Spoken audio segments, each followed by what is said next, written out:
Selamat bergabung kembali pada seminar teknisi Litgayasa kedua tahun 2020 secara online. Mohon izin kami akan membahas sesi bidang budidaya 1. Bidang budidaya 1 ini adalah paparan dari beberapa teknisi yang telah memasukkan video paparannya di YouTube dan telah ditonton dulu oleh para peserta yang terkait dengan bidang tersebut. Bapak Ibu sekalian, pada bidang budidaya 1 ini ada beberapa pertanyaan yang masuk, namun kami akan memilih karena keterbatasan waktu juga. Kami sepakat di panitia akan memilih 2 pertanyaan dan kami akan sedang menelpon dari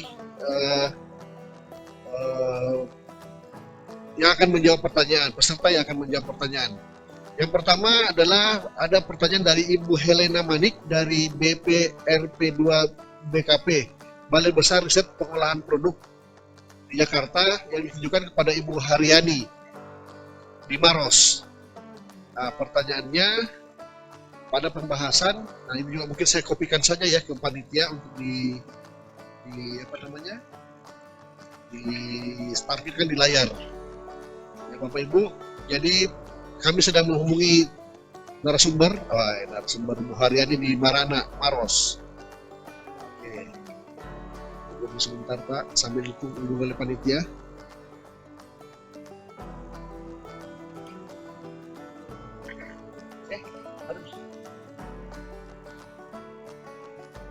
Halo Ibu Hani. Oke, bisa Ki menjawab sini. Oke, nah. Oke, siap nah. Silakan menjawab Bu Hani, silakan. Assalamualaikum warahmatullahi wabarakatuh. Terima kasih, saya akan mencoba menjawab pertanyaan tersebut. Mengapa dikatakan? Ya Pak, ya. Lanjut.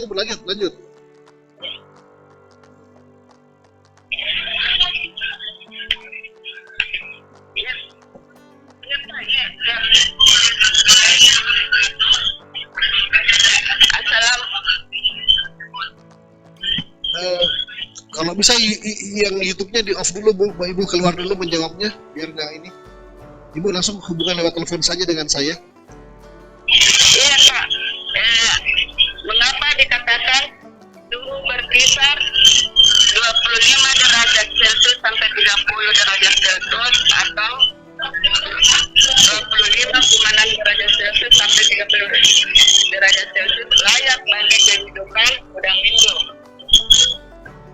Berdasarkan literatur Purnomo 1988 bahwa suhu air yang layak untuk budidaya udang windu berkisar antara 26 sampai 32 derajat Celcius. Namun kenyataan di lapangan, Assalamualaikum warahmatullahi wabarakatuh. menunjukkan suhu 25 derajat sampai 26 derajat Celcius. 25 derajat Celcius bisa ada 25 derajat 25,6 derajat Celcius ternyata masih bisa ditoleransi. Sedangkan pada oksigen terlarut menunjukkan konsentrasi yang telah cenderung menurun pada akhir kegiatan. Hal ini diduga disebabkan karena biomasa udang windu semakin tinggi sehingga akan lebih banyak membutuhkan oksigen. Di sisi lain, konsentrasi oksigen di dalam air semakin menurun. Menurut Afrianto 1988, inputnya oksigen dari udara terhambat hingga menyebabkan kelarutan oksigen semakin berkurang. Konsentrasi oksigen pada tanda A berkisar 2,53 sampai 6,24 miligram per liter dan tanda B 2,2 sampai 6,01 miligram. Kisaran tersebut masih dapat ditolerir oleh udang windu. Batas oksigen terlarut untuk udang windu adalah 3 sampai 10 miligram per liter dan 4 sampai 7 miligram per liter menurut Purnomo 1989. Sedangkan udang akan mabuk pada kadar 1 ppm menurut Polis 1988.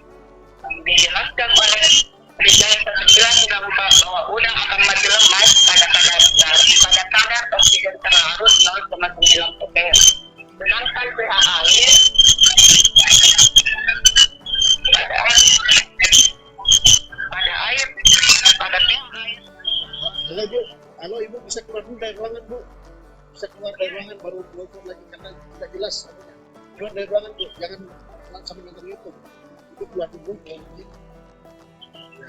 Nah, bunyi.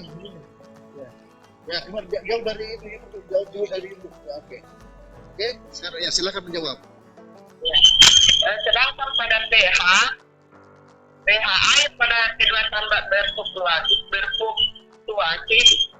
pada kisaran 8 sampai 9. Hal ini diduga akibat pemberian kapur dolomit di pelantaran tambak pada saat persiapan tambak maupun pada saat akan turun hujan. Juga disebabkan caranya dilakukan pergantian air. Hanya ada pada penambahan air dari kandang ke tambak. Bagaimana Pak Jalan? Jelas, silakan lanjut. Oh iya Pak. Kan dicek kemana Pak? Kapur mempunyai kemampuan menurunkan dan menukar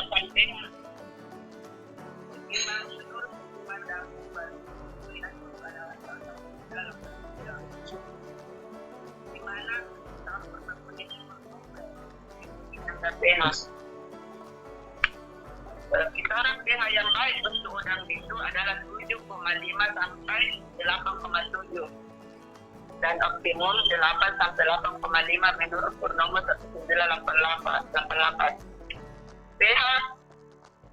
Nilai pH kurang dari 5 menyebabkan penggumpalan lendir dan insang pada insang sehingga udang akan mati lemas menurut Sutomo 2000. Namun pada pH di atas 9 akan meningkat kadar amonia sehingga dapat mematikan udang menurut Dahil 1994.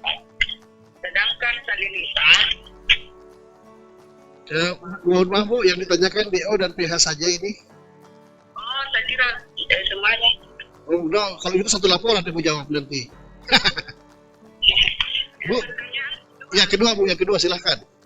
Mengapa pengukuran itu dilakukan 7 hari sekali? Mengapa tidak dilakukan setiap hari? Pernah saya ukur pada suatu penelitian berturut satu minggu, setiap hari selama 1 minggu, tapi perubahan tidak terlalu signifikan atau tidak berbeda nyata. Tidak sama dengan super intensif yang kepadatan tinggi, di mana suhu dan oksigen terkadang berubah secara tiba-tiba. Demikian Pak, semoga bisa dimengerti jawaban saya. Mantap Bu Haryani, mantap. Waalaikumsalam warahmatullahi wabarakatuh. Terima kasih Ibu Haryani. Jadi Ibu Haryani adalah teknisi di Balai Riset Maros dan beliau berada di instalasi tambak Marana. Oke, selanjutnya kita menuju ke Takalar. Ini ada pertanyaan dari Ibu Helena. Dari Ibu Helena Manik dari Balai Besar Riset Pengolahan Produk untuk Pak Arsat dari Balai Perikanan Budaya RPI Takalar. Kami masih menghubungi lewat telepon Pak Arsat.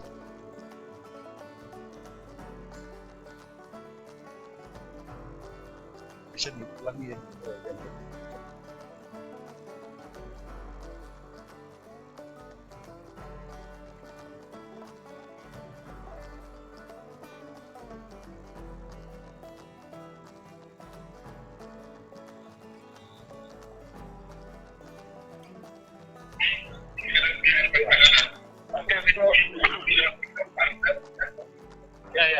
Ya, udah. Halo? Ya silakan Pak langsung. Halo, ya. Oke, terima kasih banyak untuk pertanyaannya. Ada sekitar 5 pertanyaan. Pertanyaan yang pertama untuk alat bukal ini, apa sudah efisiensi dan bermanfaat bagi lingkungan? Jadi untuk efisiensi bukal dalam merebut 5 uang tambang untuk memberikan manfaat bagi lingkungan, pertama pengurangan kandungan organik dan kandungan limbah tambang. Pada pengamatan terlihat fluktuasi kandungan bahan organik air bervariasi dalam setiap periode pemeliharaan. Pada kolam sedimentasi organik air bervariasi. Halo Pak, izin Pak.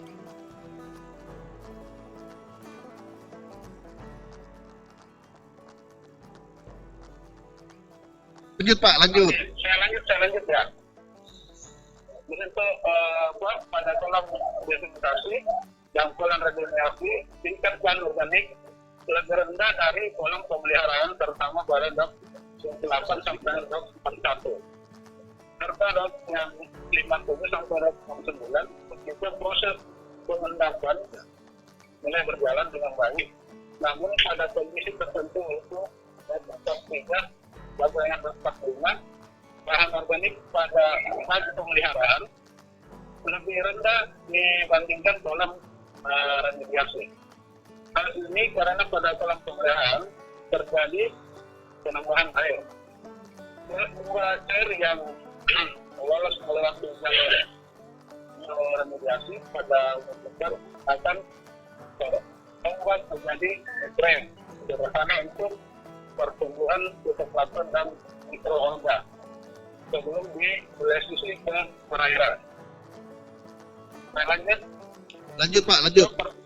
Pertanyaan kedua, kandungan organik dan fosfat itu apakah bisa dikategorikan tinggi untuk bisa dimanfaatkan sebagai pupuk? Jadi dari hasil pengujian kandungan bahan organik nampak bahwa rata-rata kandungan bahan organik pada limbah padat sekitar 27,30% sampai dengan 29,80%. Bahan organik pada limbah umumnya merupakan bahan mudah.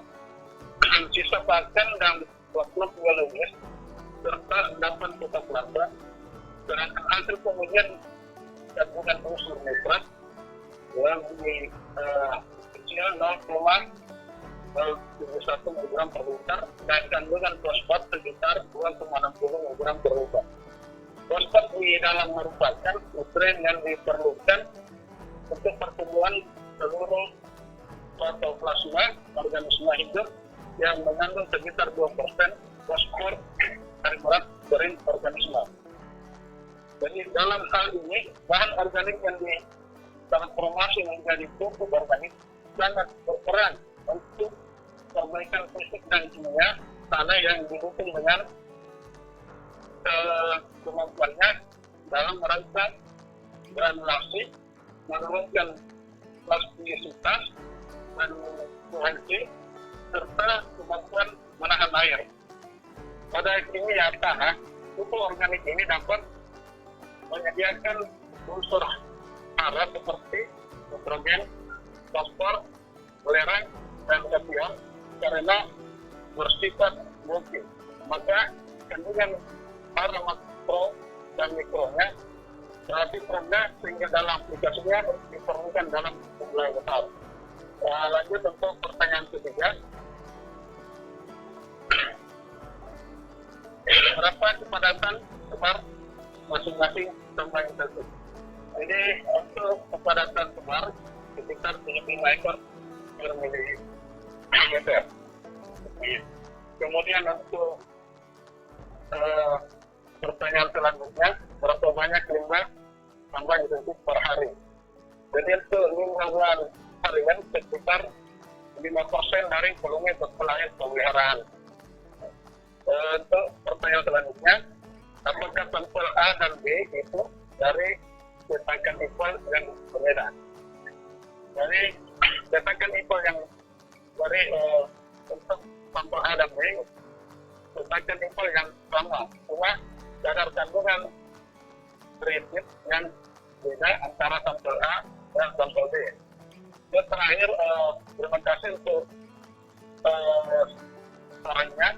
Kami akan fokus membahas kandungan karbon, nitrogen, dan fosfat yang dibutuhkan pada pupuk organik sebagai bahan informasi limbah tanah dapat telah dapat memanfaatkan dan memberikan hasil yang sangat baik dalam bentuk badan alami organisasi.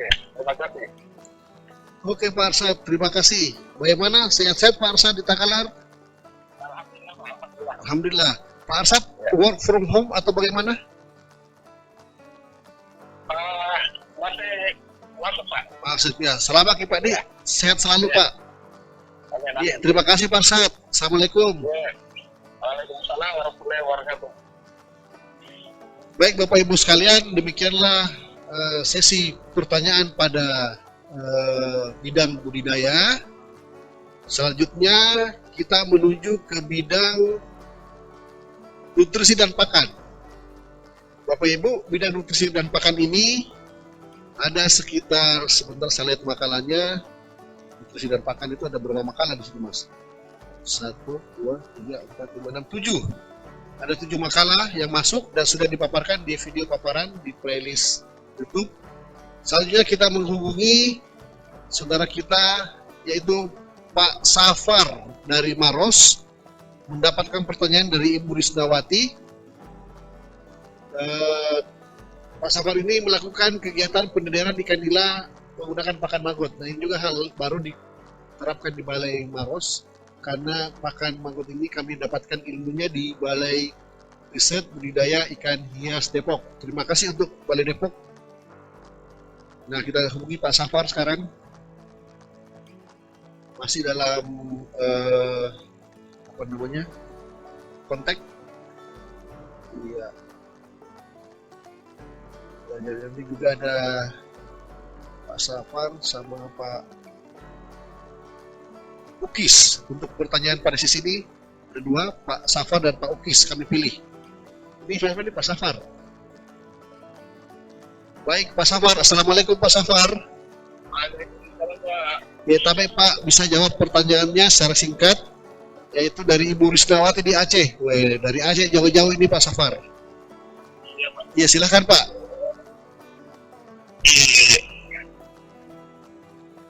Silakan dimulai. Assalamualaikum warahmatullahi wabarakatuh. Ya, lanjut. Waalaikumsalam. Terima kasih atas pertanyaannya, Pak. Kami mulai dari Waalaikumsalam. Bapak bisa alhamdulillah. Oke Pak, pertanyaannya, apakah pakan maggot dapat digunakan untuk budidaya ikan nila atau ikan bandeng di tambak? Bagaimana pertumbuhannya? Iya, iya. Pertanyaan pertama, apakah pakan maggot dapat digunakan untuk budidaya ikan nila atau bandeng di tambak? Bagaimana pertumbuhannya? Pakan maggot kita sudah coba di instalasi tambak Marana, Pak. Untuk ikan nila merah.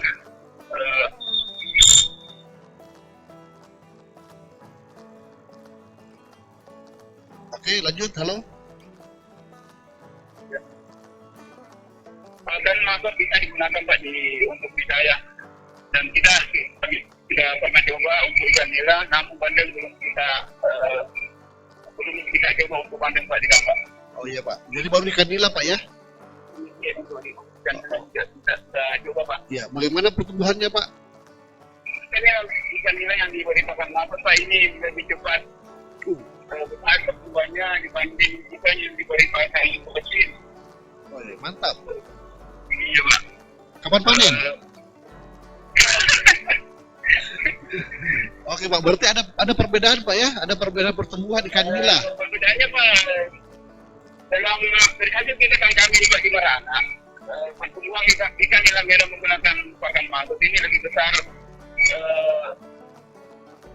Iya. Kita sudah coba ikan nila Pak, ini lebih besar ukurannya, Pak, dibanding ikan pakan komersil. Iya. Oke Pak. Tapi nanti minta tolong diukur ini ya, faktor pertumbuhannya Pak ya, biar ada data ilmiah. Sudah, Pak, sudah ada itu, Pak. Oh sudah ada. Mantap Pak. Cuma 4 gram per ekor, sedangkan yang diberi pakan komersial 5,20 gram per ekor. Woi, mantap. Boleh Pak itu datanya. Baik Pak Safar, untuk Bapak Safar pertanyaannya itu saja. Terima kasih banyak Pak Safar. Bagaimana nonton bareng di Marana? Lancar? Lancar, Pak. Iya bosku, awas kuota. Baik Pak Safar, terima kasih. Assalamualaikum. Waalaikumsalam warahmatullahi wabarakatuh. Baik Bapak Ibu, itulah tadi pertanyaan jawaban dari Pak Safar. Ini ada pertanyaan dari Aceh nih, tapi saya tidak tahu dari balai mana. Jadi beliau ingin mengetahui bagaimana performa pertumbuhan ikan nila dengan pemberian pakan mangrove. Jadi memang kami jelaskan sedikit bahwa ilmu pakan mangrove ini kami dapatkan dari Balai Budidaya Ikan Hias Depok. Kemudian kami coba di komunitas air payau seperti ikan nila, ikan bandeng dan lain-lain. Dan tadi kita sama-sama dengar Pak Safar baru melakukan di komunitas ikan nila. Baik, selanjutnya pertanyaan untuk Pak Ukis. Nah, Pak Ukis, yang lain bisa disambung saja Mas ya, biar begitu. Pak Ukis Safarudin dari Balai Besar Penelitian Pengembangan Produk. Ini ada pertanyaan dari Pak Sakaria Takulindasi. Nah, sudah tersambung. Assalamualaikum Pak Ukis.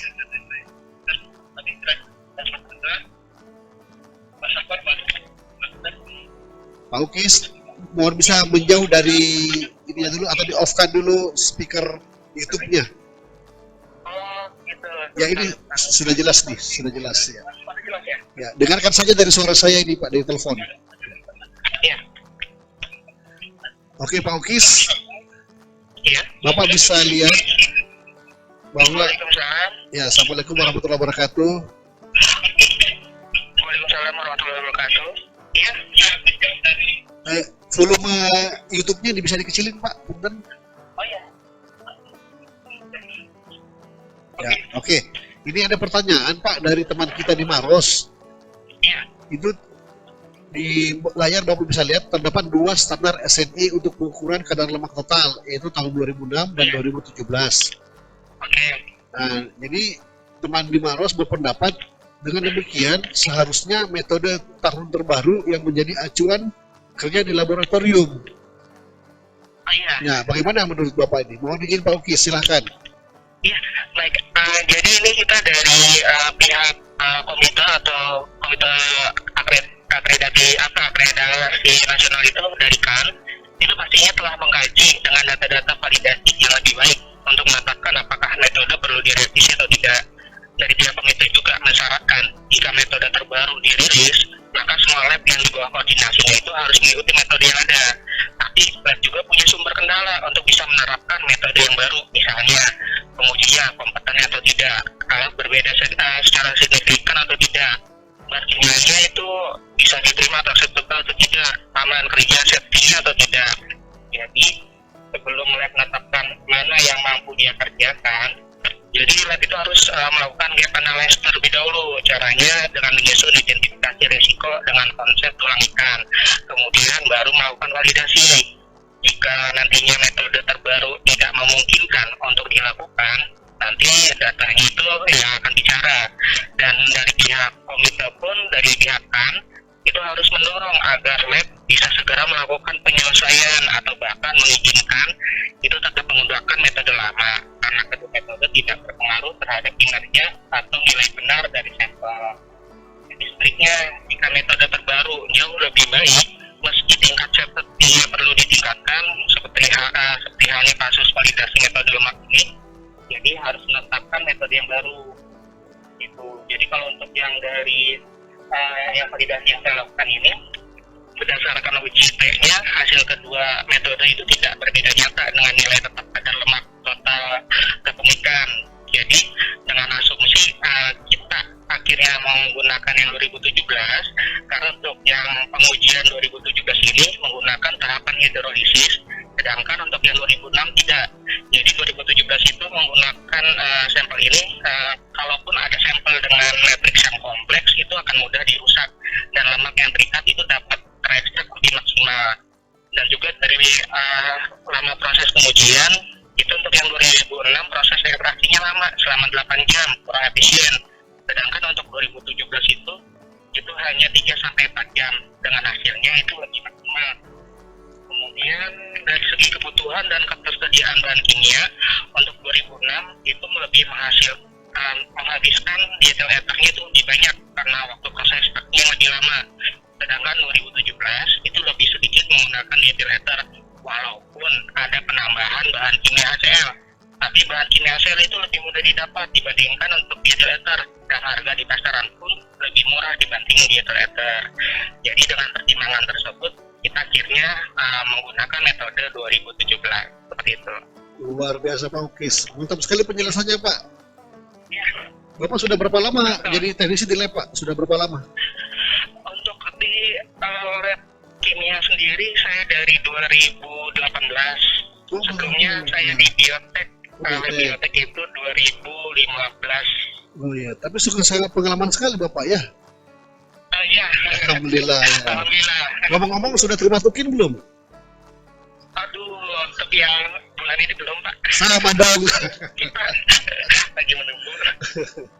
Bercanda Pak. Oke Pak, terima kasih Pak Ukis ya. Iya. Tetap semangat Pak ya. Iya Pak. Mangga. Assalamualaikum. Iya, Assalamualaikum warahmatullahi wabarakatuh. Kayaknya semakin semangat ini Pak, Bapak Ibu sekalian, para peserta. Saya satu lagi deh dari nutrisi. Ini saya mau ke Pak Ramadan di Baru, di Maros. Pak Ramadan ini melakukan kegiatan ikan barunang. Jadi ikan barunang ini suatu komunitas alternatif untuk sebagai komunitas budidaya. Jadi beliau banyak mengkaji kegiatan barunang di instalasi pemunihan yang ada di Baru. Baik, kita coba hubungi Pak Ramadan. Assalamualaikum Pak Ramadan. Assalamualaikum warahmatullahi wabarakatuh. Bagaimana kabar Pak Ramadan? Alhamdulillah ya Pak. Bapak sudah berjemur? Alhamdulillah sudah Pak. Mantap. Pak Ramadan, tabe Pak Ramadan, ini ada pertanyaan dari Pak Risman Surabaya. Kayaknya ini Pak Risman ini masyarakat yang menyimak YouTube kita Pak. Alhamdulillah, ya, bagus Pak. Jadi beliau mau bertanya, kan Bapak memelihara barunang secara ekstensif di tambak beton. Iya Pak. Beliau mau tanya, kenapa bisa berkembang Pak dipelihara di tambak beton? Nah, ada kaitannya dengan pertanyaan nomor 2 sebenarnya. Kenapa tidak di tambak tanah atau kolam terpal saja? Nah, begitu Pak. Tapi Pak penjelasan tak silahkan. Iya Pak. Terima kasih Pak. Untuk pertanyaan pertama Pak, apa yang menyebabkan larva ikan barunang dapat berkembang dipelihara di tambak beton? Dengan adanya larva ikan barunang yang bisa hidup dipelihara di tambak beton, itu suatu bukti bahwa persiapan kita menemukan plankton itu ada. Plankton yang bisa dimakan oleh larva, memang kita belum bisa tahu jenis plankton apa, namun itu menjadi dasar untuk kita kembangkan ke pemeliharaan dengan sistem tertutup atau pemeliharaan sistem indoor. Jadi kesimpulannya larva barunang bisa berkembang dipelihara di tambak beton karena ada plankton yang hidup dalam tambak yang merupakan sumber makanan larva barunang. Nah itulah yang sekarang yang kita mau rilis atau rintis untuk bisa dikembangkan di dalam pemeliharaan sistem indoor. Untuk pertanyaan kedua, apakah larva ikan barunang dapat berkembang juga jika dipelihara di tambak tanah atau kolam terpal? Karena kebanyakan budaya kita tambaknya adalah tambak tanah. Saya akan jawab, untuk penyerang larva ikan barunang di tambak tanah kemungkinan besar tidak bisa karena kita kan harus menggunakan kincir Pak. Jadi airnya itu akan keruh dan berlumpur. Dan kami tidak pernah juga mencoba karena itu tidak disarankan.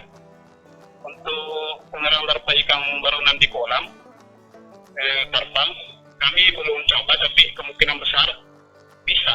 Karena pengolahan kolam terpal itu kemungkinan besar sama dengan pengolahan tambak beton, yaitu membersihkan lumpurnya, baru kita bisa persiapan untuk pertumbuhan plankton. Mungkin itu yang bisa saya jawab Pak. Terima kasih. Mantap Pak Ramadan. Jadi masih ada kegiatan larva ikan barunang di tempat Bapak? Masih ada? Alhamdulillah Pak, masih ada ini. Alhamdulillah. Tiga hari ini kan ada pembinaan. Alhamdulillah Pak. Ya, tetap dilaporkan Pak ya. Sukses Pak Ramadan.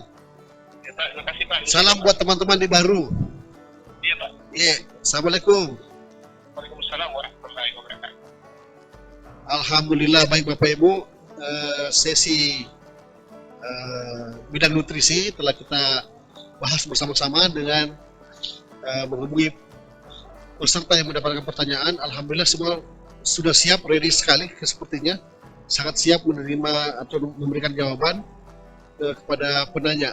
Dan semoga penanya yang mengirimkan pertanyaan ke panitia puas dengan apa yang dijawab oleh peserta. Baik Bapak Ibu, selanjutnya kita satu sesi lagi sebelum kita istirahat.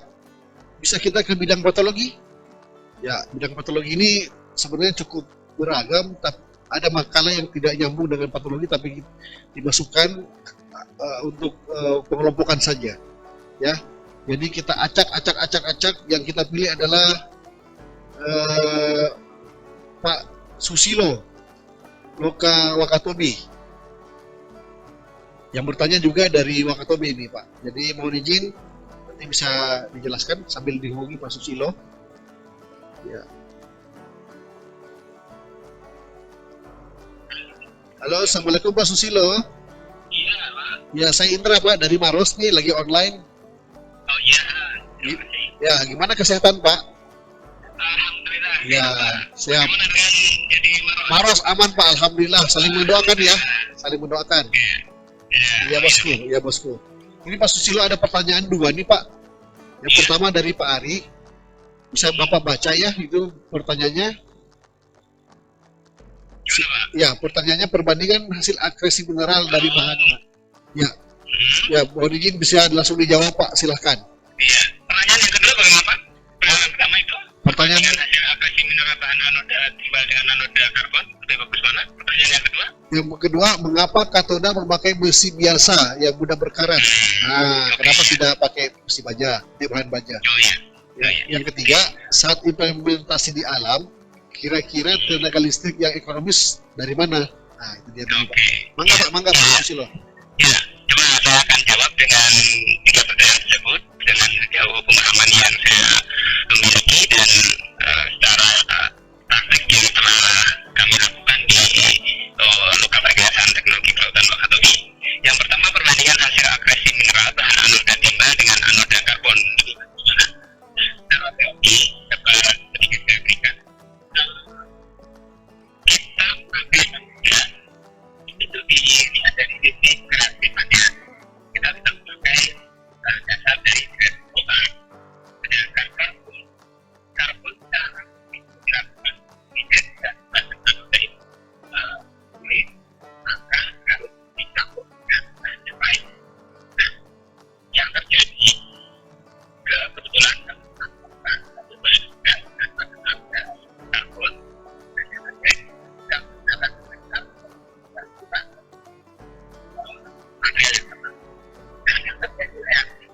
Pak Susilo, kemudian Pak bisa volume YouTube-nya dikecilkan dulu. Ya Pak, biar jelas suaranya Pak. Mohon izin. Ya udah jelas sekarang sudah jelas. Silakan. Oh ya, ini ya akan saya sedikit ulang ya. Kebetulan kami sedang melakukan percobaan biolog dengan menggunakan anoda karbon juga pada percobaan kami di tahun 2019. Nah, hasilnya kalau langsung ditanyakan bagaimana hasilnya lebih bagus mana, kita akan melihat dulu dari sisi bahan anodanya yang dipakai. Kalau bahan anoda karbon, kita ketahui anoda karbon tidak bisa langsung dipakai di objek langsung, tetapi harus dengan material tambahan yang lain, campuran yang lain. Nah, yang terjadi ketika kita melakukan percobaan dengan bahan anoda karbon, yang justru bereaksi adalah logam campuran yang ada di karbon tersebut. Memang karbon dari sisi keuntungan lebih bagus, lebih baik untuk diterapkan di alam karena dia tidak mengganggu lingkungan, tetapi dia pembentukannya akan terpengaruhi oleh logam yang ditanamkan di dalam karbon tersebut. Ya, karbon tetap tidak bisa bereaksi sendiri karena kita ketahui karbon masuk bukan logam, dia resistif, cenderung resistif atau sedikit ke arah semikonduktor seperti itu. Jadi secara percobaan, kalau ditanyakan bagaimana hasil akhirnya lebih bagus mana, sebetulnya lebih bagus dengan timbal.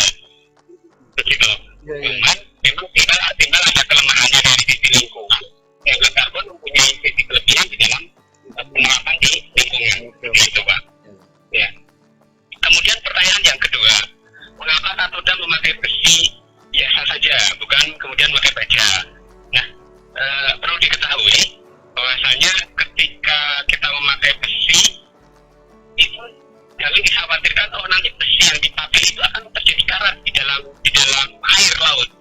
Ketika besi itu akan muncul karat ketika tidak terjadi reaksi pengaruh listrik di situ. Ketika listrik dialirkan melalui baterai itu, otomatis terjadi reaksi oksidasi, redox, ada reduksi dan oksidasi kan. Di bagian katoda itu tidak terjadi oksidasi, sehingga justru malah karatnya itu di hari-hari pertama percobaan itu dia akan turun.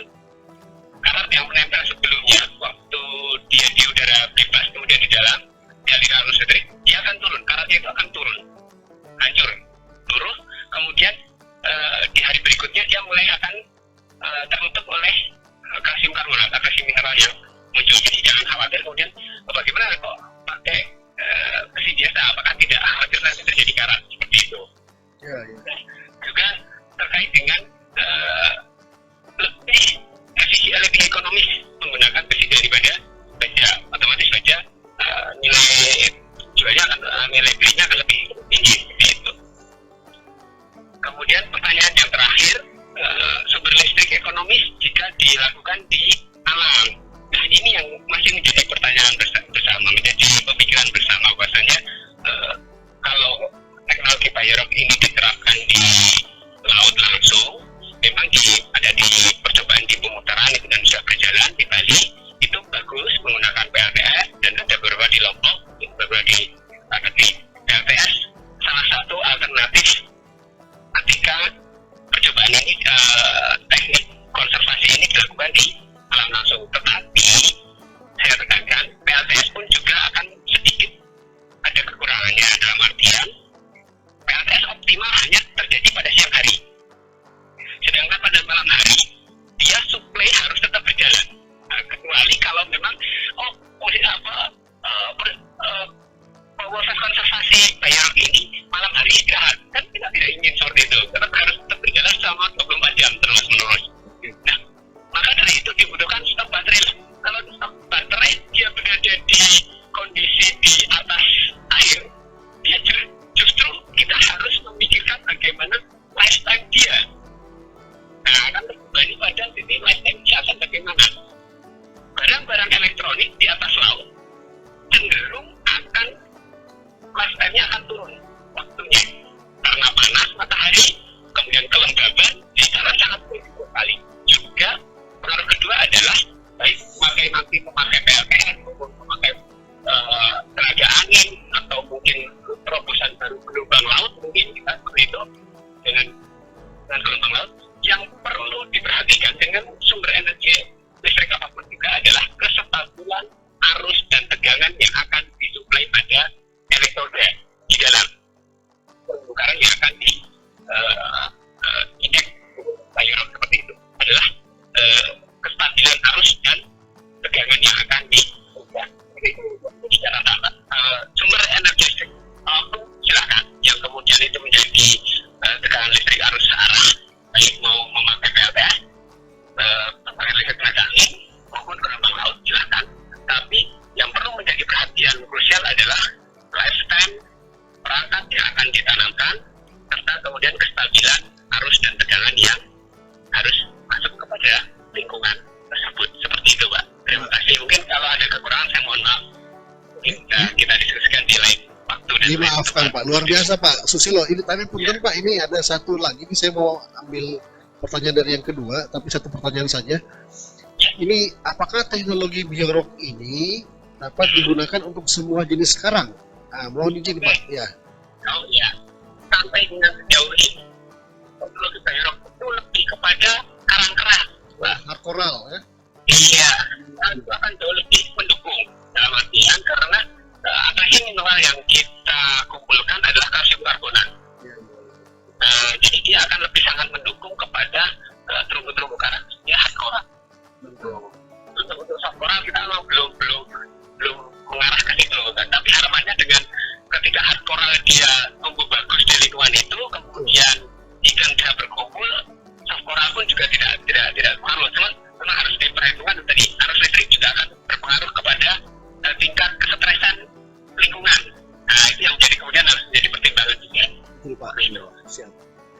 Pak Susilo, luar biasa jawabannya, sangat komprehensif Pak Susilo. Bapak Susilo di Wakatobi nih ya? Kebetulan ini kita ngomong tuh Pak. Oh iya Pak, hati-hati Pak ya. Iya. Iya. Mohon doanya Pak. Iya, kami doakan Pak. Kami doakan Pak. Sukses selalu. Dari depan untuk penanganan COVID. Masya Allah, luar biasa Pak. mohon Ya Pak, doanya. bangga Pak Susilo. Terima kasih banyak Pak. Ya, Ya terima kasih, bangga. Pak. Assalamualaikum. Ya, waalaikumsalam warahmatullahi wabarakatuh. Mantap, luar biasa ini Pak Susilo lagi di lapangan ternyata. Baik Bapak Ibu sekalian, satu lagi ya Bapak Ibu panitia bagaimana satu lagi? Setelah satu lagi kita break dulu, nanti setelah makan siang kita mulai lagi. Jadi Bapak Ibu, pertanyaan yang kedua, ini mohon izin kami persilakan Ibu Seniati dari Politani Pangkep yang mendapatkan pertanyaan dari Pak Risman di Surabaya, yaitu tentang mengapa objek studi penyimpanan buku pada suhu 20 derajat, minus 20 derajat. Ya, itu menarik ini Pak. Ya. Assalamualaikum Ibu Seniati. Iya, iya. Assalamualaikum Bu. Waalaikumsalam warahmatullahi wabarakatuh. Sehat saja Ibu. Alhamdulillah. Ibu, tapi Ibu ada pertanyaan dari Pak Risman di Surabaya. Oh iya. Pertanyaannya, mengapa objek studi penyimpanan buku pada suhu minus 20 derajat? Mengapa tidak Iya. minus 5 derajat atau minus 10 derajat? Waalaikumsalam. Iya. Tapi Bu, off kami dulu, kecil-kecil kita dulu suara YouTube tak? Dengar saja suara telepon. Oh iya, iya. Iya. Oke, suara telepon saja kita dengar Bu, karena agak jeda. Ya Bu ya. Oke. Iya. Ya. Jadi ini pertanyaannya, mengapa objek studi itu di pada suhu minus 20? Ini dia mau menghubungkan pertanyaan dengan bagaimana dengan wadah tempat penyimpanan bakteri tersebut. Ya. Silakan Bu. Oke. Baik. Jadi saya akan coba menjawab pertanyaan dari rekan kita dari Surabaya.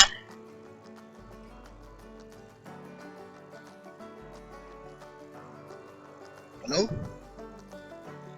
Ya. Ya, Baik. silakan. Jadi khusus untuk penelitian terkait dengan minus 5 atau minus 10 derajat Celcius, memang tidak ada yang pas seperti itu. Tapi beberapa peneliti telah melakukan kajian terkait dengan ini untuk penyimpanan pada untuk jangka pendek, jangka menengah ataupun jangka panjang. Untuk jangka pendek ini Mahfuz 2001 telah melakukan penelitian itu pada suhu 4 derajat Celcius. Dan juga untuk untuk penyimpanan jangka menengah itu dilakukan pada penyimpanan 0 sampai minus 30 derajat Celcius. Kemudian pada tahun 2010 Pak Juni juga melakukan penelitian yang sama, yaitu penyimpanan mikroba untuk jangka panjang pada minus 30 sampai 80 derajat Celcius. Ada juga yang telah meneliti Jarod Setiaji 2015, yaitu penyimpanan mikroba pada minus 20 derajat Celcius. Dari kajian ini, maka kita bisa menyimpulkan bahwa jangankan minus 20, yang 0 sampai 30 sampai minus 80 bisa saja dilakukan. Jadi, jawabannya adalah khusus untuk minus 5 dan minus 10 itu memang belum ada, tapi bisa saja dilakukan dengan penyimpanan pada suhu itu. Ini juga sangat terkait dengan wadah dan sarana yang ada di laboratorium kita. Kalau misalnya kita tidak memiliki freezer yang minus 20, kita cukup menyimpan pada minus 10 atau minus 5 saja. Atau pada suhu puncak saja. Jadi sangat bergantung juga dengan sarana yang ada. Kebetulan kami punya freezer yang minus 20, jadi saya pun mencoba untuk melakukan pengamatan penyimpanan aeromonas pada minus 20 derajat Celcius. Saya kira itu Pak, jadi jawaban saya bisa saja kita melakukan pada penyimpanan pada minus 5 ataupun minus 10. Ya Bu, mantap ini Bu, karena memang ini si penanya ini sepertinya ingin mengetahui apakah bisa disimpan di kulkas atau freezer. Jadi sebenarnya pada prinsipnya bisa Bu ya? Iya, untuk jangka pendek boleh kita simpan pada kulkas saja. Iya Bu. Ya. Ya. Untuk jangka menengah dan jangka panjang itu dilakukan pada penyimpanan dinas Pak, minus Ya. Jadi pada prinsipnya bisa Pak ya Bu ya. Bisa, ya. Oke Bu, mantap sekali Bu Ibu Sediati. Terima kasih banyak Pak. partisipasi Terima Pak. kasih Iya. banyak. Ada yang ditangkap ini? Ada ditangkap Oh, Pak. iya. Di rumah. Jangan kemana-mana Bu, jangan kemana-mana. Hati-hati. Masak untuk anak saja. Masak makin dulu, pergi masak dulu Bu. Terima kasih Bu Di, Bu Sedi. Baik Pak, terima kasih Ya, banyak. Assalamualaikum. Sudah ikut bergabung ini. Assalamualaikum. Sama-sama Pak. Ada. Iya, Assalamualaikum. Waalaikumsalam. Iya. Alhamdulillah Bapak Ibu sekalian, tadi sudah 2 peserta yang mendapatkan pertanyaan dari bidang patologi. Nah, karena waktu sudah mendekati jam 12, saya mohon izin kesepakatan panitia kita break dulu. Jadi ini bagaimana teknisnya Pak? Jadi linknya nanti di off dulu ya. Di off dulu nanti jam 1:15. Nah, jam 1:15 kami akan online lagi dan akan membagikan lagi linknya ke peserta. Jadi linknya tidak berubah, tapi nanti kami akan refresh lagi biar bapak-bapak tidak usah mencari-cari lagi.